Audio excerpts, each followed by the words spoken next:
भिटशा थाने की हद Khandu road stop जे Mohammad Juman sorrow colony की रहवासण शरीफा जत पाने माउ पीउ भाइरनि सां गॾु एहतजाज कंदे चयो त काफ़ी साल अॻु में मुंहिंजी शादी ज़ुल्फ़कार अबरो सां थियल हुई, जंहिंमां मूंखे 4 ॿार 2 पुट ऐं 2 न्याणियुनि जो औलाद आहे।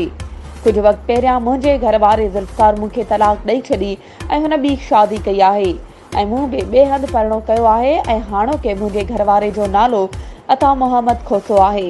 आऊं पंहिंजे वालदीन ऐं हाणोके घरवारे सां ख़ुशि आहियां, पर मुंहिंजो अॻियो मुड़ुसु ऐं हुन जा साथारी असांखे मुसलसल परेशान करे रहिया आहिनि। मूंखे मुंहिंजी औलाद सां मिलण बि नथा ॾियनि।